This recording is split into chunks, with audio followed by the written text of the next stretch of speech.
I am Penelope, author of epic fantasy and paranormal romance, and welcome to my imaginary friends, a look behind the scenes of an author mapping the worlds in my head and making them a reality. Hello friends, today is Sunday, September 13th, 2020, and this is episode 85 of My Imaginary Friends. I'm Leslie. This week's episode is sponsored by The Siren and the Deep Blue Sea by Carolyn Sparks. Game of Thrones meets The Princess Bride in the hilarious series combining romance and high fantasy. So I actually binged all 5 books in the series over a couple of days. I really enjoyed them. The Siren and the Deep Blue Sea is actually the last in the series, so I do recommend you start with the first one. It does stand alone, but I think it's just more enjoyable to know all the characters and the relationships because it does sort of culminate an ongoing storyline.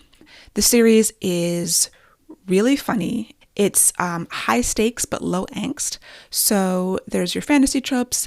The basic gist of it is that there are 5 adopted sisters who grow up in a convent because they're embraced. They have powers. And these powers are kind of rare. And the kings of the 5 kingdoms are jealous of people with powers.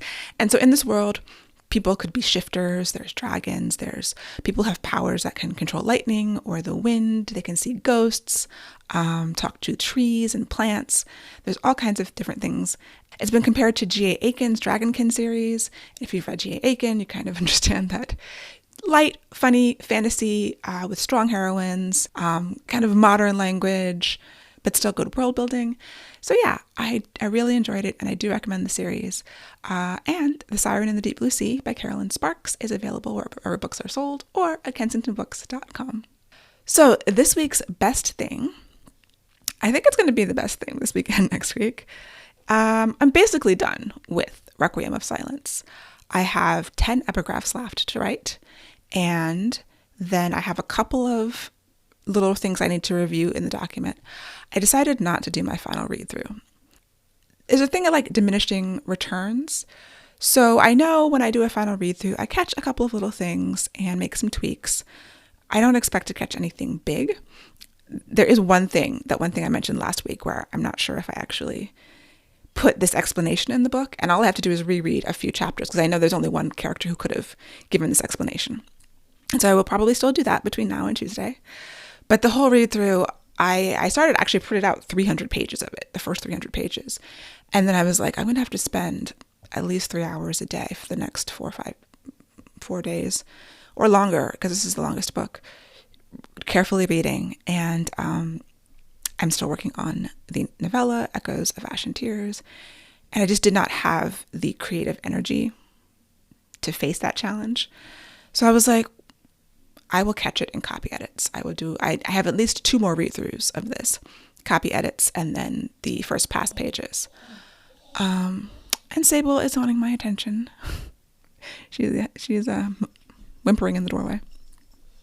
So yeah, I have two more passes of this to do, in which I will find what I'm going to find. And I mean, hopefully copy edits, I'll find it, because I don't want to find too much in first pass pages, which is when they've already typeset the book, you get the actual pages as it's going to look in the printed book, and then you go over it one more time, and then proofreaders go over it. So I'm going to give up my semi-obsessive final read through just because I have to manage my energy. And it feels like the right thing to do, because it's been a lot, getting both of these things together and getting them in good shape. And if I push too hard, then I won't be able to do anything. Like people who can do all-nighters and, they're on deadline and they don't sleep for 5 days. Not me. Could never be me. I don't think I've ever worked all night. I've stayed up all night for reasons. I've read all night, sure, plenty of times. But have I pulled an all-nighter, like in college? Didn't do it. Grad school? Nope. I need to sleep. Even when I did the 48-hour film project, and I did it like 5 or 6 years in a row. And it's basically, 48 hours to write, shoot, edit, compose, make a movie, make a short film of about 7 minutes, I think. Even that, when you only have 48 hours, I baked sleep into my schedule. I slept every night, at least 4 or 5 hours, because I knew I was not going to be functional in a real, meaningful way without sleep. And I got Best of City in 2 different films. It was in the showcase. My point is that I needed to pick my battles, I guess. And, you know, I've been reading through everything as I go, and I think it's clean, and there might be some things I need to tweak, but in a few weeks or months or whenever I get the copy edits back, I will be fresh and actually really be able to approach it with fresh eyes. So I don't feel too bad about that. I was recently asked, what is a good episode for people to start with at the podcast? And it's really hard for me to pick, because the episodes are like my weeks and they're all so different, you know? So I figured 85 will be a good episode to recommend to people to start with. Hopefully I haven't already ruined that. So I was going to do a brief reintroduction to myself for those who might be new. So as I've been talking about, I'm finishing up my fantasy series, The Earthsinger Chronicles. There are currently 3 novels available and 2 novellas. I'm finishing the 4th novel and the 3rd novella at the same time. Do not recommend. And then I'll be done. And then we'll be talking about something else every week. Or probably still talking a little bit about this, but mostly about starting a brand new thing. So maybe that would be a good time. That would be a good episode to reintroduce myself. But, you know, you got to start somewhere. Yeah, I don't really know how this whole reintroduction thing works because I basically sort of ramble on about my week every week and what kind of, and my writing update, the challenges, the highs and lows that I've gone through that week. And that's what this is. So welcome. Speaking of which, my writing update, which I sort of gave a little bit of, but the only thing I've been writing in Requiem are the epigraphs, the chapter epigraphs, and those are actually going well. I was worried about them. They had been kind of heavy on my mind, but I went with my original idea, which was a specific in-world book that I'd always planned this to be what the epigraphs were. So I was like, well, let me stick to the plan, because that usually works for me. Like, something in my subconscious has been working on this and it will come to fruition some kind of way. So my plan of attack for these epigraphs, there's 58 chapters in the book. I don't do an epigraph for the prologue. I currently do not have an epilogue. I was waffling on whether to write an epilogue since this is the last book. And then I realized I really like the last paragraph of the last chapter and I want that to be the end. So what I did was, inside of Scrivener, I exported the outline of all of the scenes, and it goes into a spreadsheet. So I had a spreadsheet with just what I had called the chapter. I give every chapter just a little designation, you know, so-and-so does this, so I know what I'm looking at, because one of my biggest complaints about Scrivener is that you can't automatically number the chapters in the binder view. If you look in the outline view, it'll give you numbers. But when you start with a prologue, everything is one number off. And then, you know, I move chapters around. I reorder things. And so I never know what chapter number I'm on. My friend who's reading for me, she's like, what chapter are you on now? I'm like, I have to count them. And so sometimes when I'm reasonably certain that the chapters are going to stay the same, I will go in and manually number them every 5 so that it's easier to figure out what numbers are. But yeah, I wish there was a way where in the binder, it would just automatically assign numbers to your chapter so you could see. And then when you move them around, it would automatically update. I might email them about that. All right, so I export the chapters and I put the title, quote unquote title, the POV character who is for the chapter, the sigil. Each chapter has the graphic of one of the 9 houses, and that's all the books have been like that. So I have to put which animal it's going to be. So was it the House of Spiders, House of Serpents, blah, blah, blah. And then I left a space for the value. And this is how I decided I was going to approach the epigraphs, because they are coming from an in-world text, and I want them to relate to the chapter in a way, just like all the other books have. A lot of times what I do is I go back to the chapter and I pull out the theme of the chapter or something about it that I'm going to use as the spark for the epigraph. For this one, I decided I'm just going to give each chapter a word. So the words are like joy, wisdom, rest, patience, mastery, motivation, twilight, destiny, safety. There's one word I can't read my handwriting of. So that's what I was working with. And then from those words or concepts, I just started writing. I just kind of, and they're always just free form. They're always, well, not always. For book two, Whispers of Shadow and Flame, was a slightly different beast because it was one long epic poem, and I was doing a rhyme scheme. It was a lot different. But for 1 and 3, and now 4, 3 is a little different too, but 3 is sort of a hybrid between what I did for book 1 and what I did for book 2, because it is a story, but it's much looser and not as constrained as the story I was telling with the epigraphs in book 2. Like I said last week, and I didn't finish my thought last week, I realized as I was listening to it, but I feel like that must happen a lot.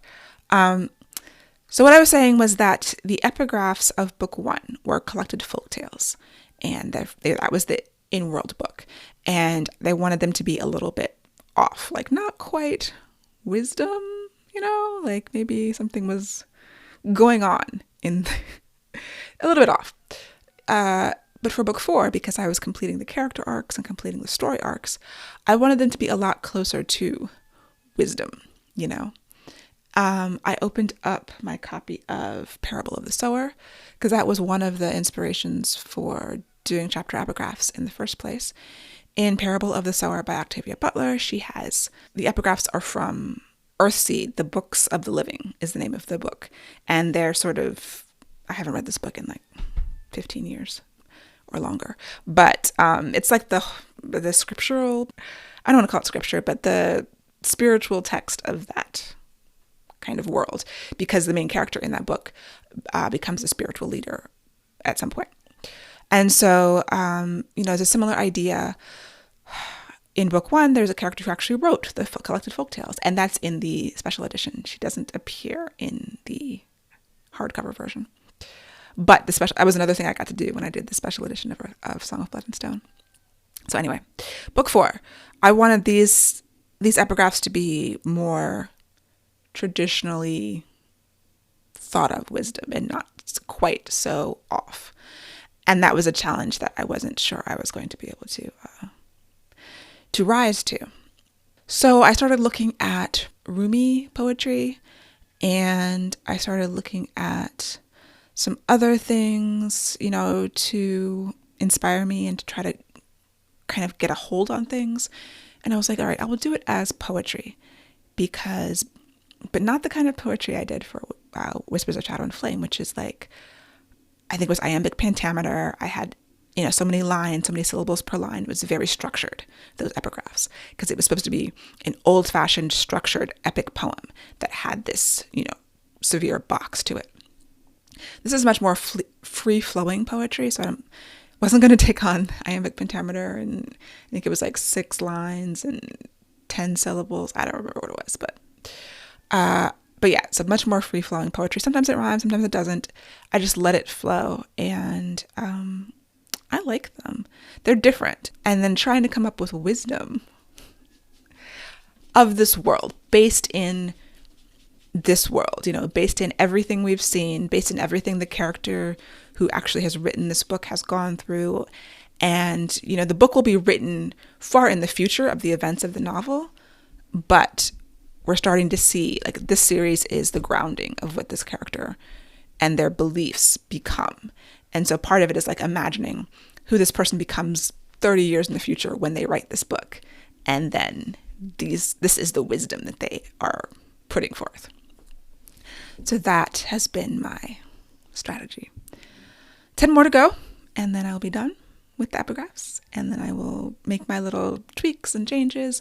There are a couple of places in the book in the manuscript where I have like XXX, because I haven't named a couple of things, and I use Scrivener's, what is it called? Annotations. There's a feature, there's different things. So sometimes I'll use the comments, which is just like in Word, you highlight something and you can make a comment. And sometimes I'll use the annotations, because I can do a global search for the annotations and then go change them. And it just highlights the text in red and it puts a little box around it.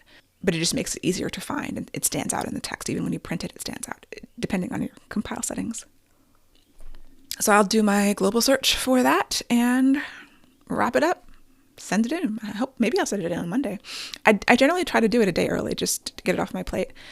And that would be really nice so I can focus the rest of the week on Echoes of Ash and Tears. So, yeah, my writing update for the novella. Before that, last week I was talking about dark moments and do we really need them? And Jeffy Kennedy on her podcast, her September 10th episode, she has sort of a response to me. We're in this asynchronous conversation that we've been in for a long time as we listen to each other's podcasts. So I thought that she had some really interesting things to say. Her perspective is different. I think she adheres less to the idea of structure. And I understand that. I think starting out, writing, you really need to learn how to do it. And then at a certain point, you've absorbed it. It's internal. It's intuitive. And some writers, it's intuitive no matter what. Some people come straight out. They've never read a book. They never took a class. They just write a novel and it's fantastic. And they're like a genius. I don't know. I start with structure and I go back to structure when I get stuck. I usually find that when I'm having a problem, having something to go back to allows me to evaluate the problem and fix it. So that is why I like structure. But I do absolutely acknowledge that it can hold you back if you try to adhere to it too closely. And that breaking beyond the quote unquote rules is generally, a good idea when you know how to do it and you can do it well. And who's to say you're doing it well? Well, that's a whole other conversation. A listener also pointed out that I had mentioned the Courtney Milan podcast. It is episode 325 of the Smart Bitches Trashy Books podcast. And I will link to that in the show notes. So thank you so much for pointing that out. I have found that since I'm doing a lot of world building in this novella, it's, a section of the world that we have not seen before. I'm doing speed world building, which is both fun and terrifying because I like to think things through really carefully and make sure that everything connects and links. And I just don't have the time to do that. So I'm trying to do speed world building, which is sometimes it is giving you a hint of something larger that I don't actually know what it is. A lot of world building is like that, but I'm finding it really helpful to do that with this story. So it's 25,000 words. I don't have the space to do a ton of world building, and I don't have the physical time in the day. I guess time isn't physical, but you know what I mean? So things like naming things, giving something a name and saying, oh, well, back when these people did that, it gives you a sense of history, time, culture, society, without having to build out everything. There are things that I have had to figure out on the fly, but I'm trying to keep it very general so that I'm not going to give you too many specifics about exactly how this is done because I haven't quite figured out how everything is done, and it's not important for this. That's the other thing. Sometimes knowing how everything works absolutely helps me write.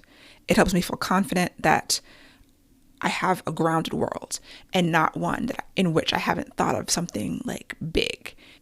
I'm always reminded of a Writing Excuses podcast episode where they talked about cities in the desert and how do they get water. That's a big deal. And if you don't ever think about that, somebody out there is going to be like, wait, what are they drinking? Where's this water coming from? My constant fear is that I'm missing something big like that. So I try to say, okay, where do they get their food, water, clothes?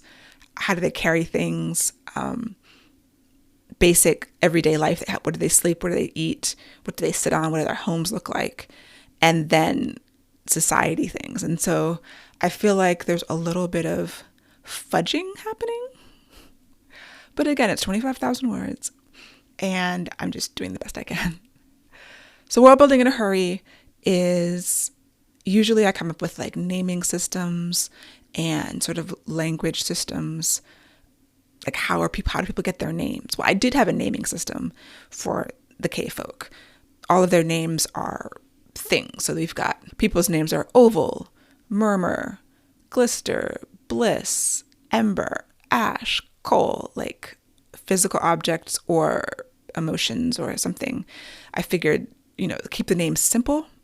And this is what a 500 year ago, the story takes place 500 years ago, but the actual society is thousands and thousands of years old and hasn't really changed that much. They're not a society that has had to innovate. So I'm trying to keep things simple like that. I flirted with the idea of using a culture like to base like the measurements off of. Like you could do Roman or Greek, or to take words from. Like I saw a book where someone references an amphora, which is like a Greek vessel for carrying things. And I was like, oh, it'd be interesting. Should I use Greek words for things? Like everything could be based in that. And then I was like, I don't want to do anything Greek.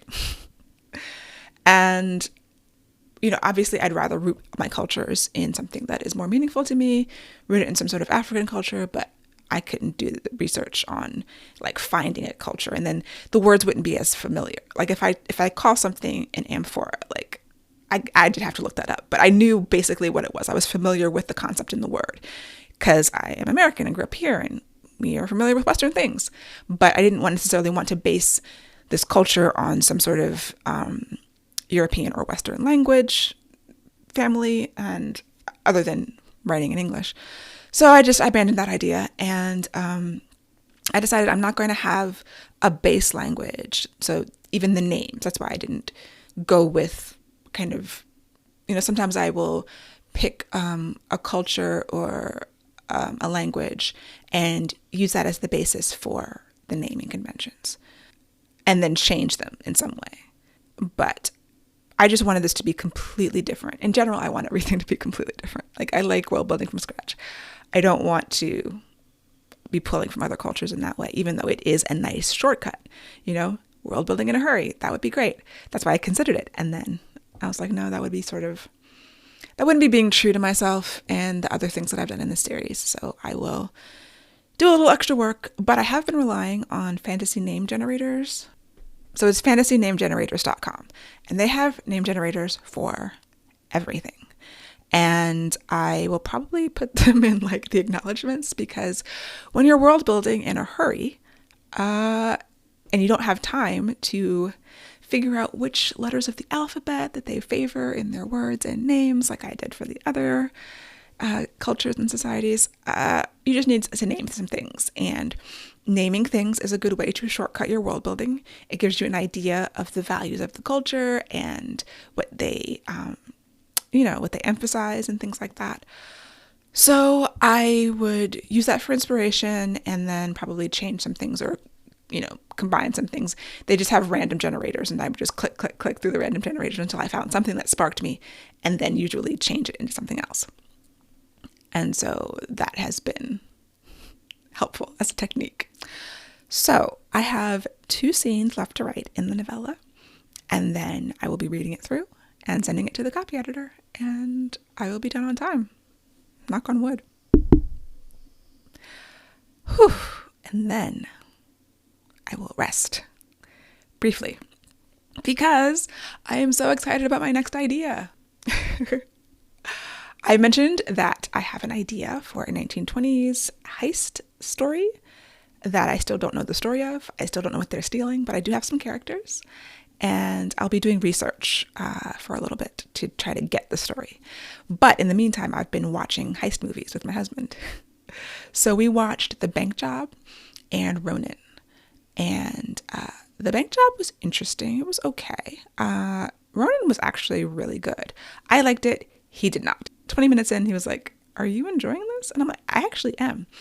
It's sort of artsy without being pretentious in terms of the filmmaking. And I think they do a good job of confusing you in a good way at the beginning, so that you're like, wait, what's happening here? And then the layers get peeled back, and it had a twist that I didn't catch. So I really enjoyed that one. The Bank Job with Jason Statham is a little bit more mean-spirited, I felt. I felt that tonally it was off. Like Ronin is kind of a gritty, dark movie. So they start killing people, you're like, okay, that's where we are. We're in it. It's not mean-spirited because that's the tone. The Bank Job sort of had like a jokey, light tone, and then there were mean-spirited murders and mean-spirited other things that didn't quite fit with some of the tone they were striking. And then there's just a lot going on that I didn't like about that movie. Also, there is a new podcast on Audible. So Audible's doing podcasts now, kind of, because they don't come in the same way normal podcasts come because they're on Audible. Anyway, it's with Michael Caine and it's called Heist. And I've listened to the first 2 episodes so far. More research. And these are real life heists from history. So the first one was a diamond heist in Antwerp in Belgium. And then the second one was a bank heist in California. And they actually interviewed one of the actual robbers who was not repentant at all. He was like, yeah, we robbed the banks and we liked it. So that has been good research for me too. And I feel like as I dig into the 20s and like especially Black life in the 1920s, I will figure out more about what I'm going to have them steal and just the whole story. Like I still don't have a story. I have an idea that I'm excited about. And I have like a vibe. I have an energy and I have characters that I'm excited about. There's a book, Plot versus Character by Jeff Gerke, which is good because I'm usually plot first. Like I'll have a character in a situation, but I don't necessarily know who that character is. I just know that they're, a girl on a porch with a shotgun watching some people come towards her home. Like that's what I got. I don't know who she is. I don't know why they're coming, but I have a person in a situation. So this is the first time I guess it's sort of similar. Like I have a character and they're doing a heist. That's all I know. So I'm excited about being able to finish these things, meet my deadlines, and focus on that. And focus on some other stuff. Like this story is one that I will, hopefully, once I've gotten something, will give to my agent. And I want to do some self-pub stuff. I have some other ideas that I think are better for self-publishing. So that is it for me for this week. I hope that you all have a wonderful week. I hope you're staying safe and healthy and sane and are doing well. And I will talk to you next week. For episode show notes and to sign up for the Footnotes newsletter, go to myimaginaryfriendsshow.com. Subscribe wherever you get your podcasts and watch the video episodes on YouTube. I would really appreciate a rating or review to help support the show. And My Imaginary Friends is part of the Frolic Podcast Network. For more fantastic podcasts, go to frolic.media/podcasts.